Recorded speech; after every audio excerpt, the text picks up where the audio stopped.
This video is only for information purpose. Investment से पहले financial adviser से ज़रूर एडवाइस लेनी चाहिए। तो देखो, फाइनेंस की जगत में काफ़ी बड़ी यहाँ पर चर्चाएं चल रही है, क्योंकि एसबीआई एक ब्लॉकबस्टर आईपीओ लाने की यहाँ पर पूरी तैयारी कर चुका है। तो सभी के मन में एक सवाल होने वाला है, तो एसबीआई तो पहले से ही स्टॉक मार्केट में लिस्टेड है, तो एसबीआई कैसे दोबारा आईपीओ लेके आ सकता है। तो जी हम एसबीआई जो आईपीओ लेके आ रहा है, यानी कि जो एसबीआई की सब्सिडायरी यानी कि जो सहायक कंपनी है उसका आईपीओ लेके आ रहा है। तो एसबीआई की काफ़ी बड़ी ये घोषणा है। तो ऑफिशियली तौर पर एसबीआई ने ये घोषणा कर दी है आईपीओ लाने की, और सबसे बड़ी बैंक की क्या योजना है इसके बारे में रहने वाली है, सब कुछ विस्तार से हम लोग समझने वाले हैं।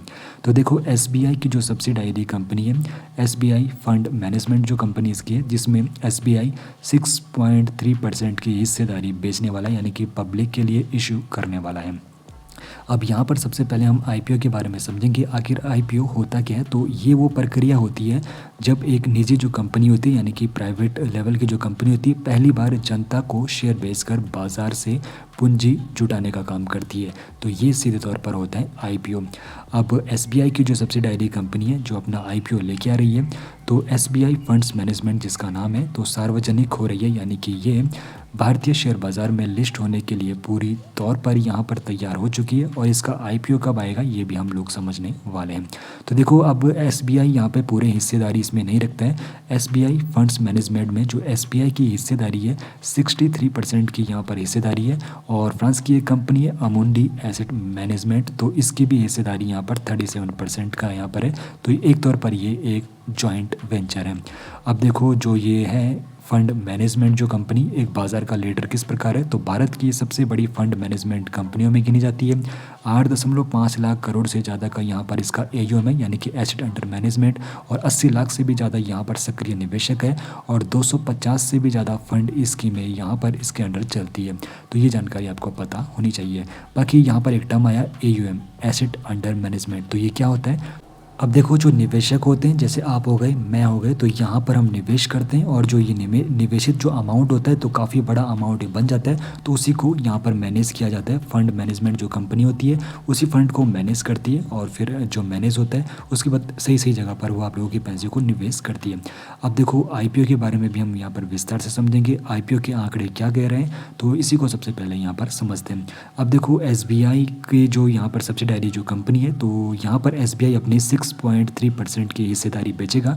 और 6.3% की एसबीआई अगर हिस्सेदारी बेच रहे हैं, तो यहाँ पर कितने शेयर मार्केट में आने वाले, यानी कि कितने पब्लिक के लिए यहाँ पे इशू होने वाले, तो कुल मिलाकर 3 करोड़ 20 लाख शेयर पब्लिक के लिए यहाँ पर इशू होने वाले। तो 6.3% की हिस्सेदारी बेचकर यहाँ पर मार्केट में 3 करोड़ 20 लाख शेयर आने वाले हैं, जो निवेशकों के लिए रहने वाले हैं। अब सीधे तौर पर यहाँ पर एसबीआई कुल मिलाकर जो आईपीओ ये रहने वाला है 8,000 करोड़ का रहने वाला है। तो एसबीआई सीधे तौर पर मार्केट से 8,000 करोड़ रुपए उठाने वाली है। अब देखो, ये सारी इन्फॉर्मेशन तो आप लोगों ने पूरी ले ली है। आंकड़ों के हिसाब से देखा जाए तो फंड मैनेजमेंट सेक्टर की सबसे बड़ा अमाउंट का यहाँ पर यह आईपीओ रहने वाला है, 8,000 करोड़ का ये आईपीओ रहेगा। और एसबीआई की वैल्यू अनलॉकिंग बैंक की जो रणनीति है इसके पीछे क्या है, तो देखो, इसको हम सीधे तौर पर ऐसे समझ सकते हैं कि एसबीआई के पास एक ऐसी चीज़ है जिसका अगर वो बैंक में ही पड़ा है तो उसकी जो वैल्यू है वो पता नहीं है, लेकिन अगर वो मार्केट में जाता है तो मार्केट में उसकी असली वैल्यू पता चलती है।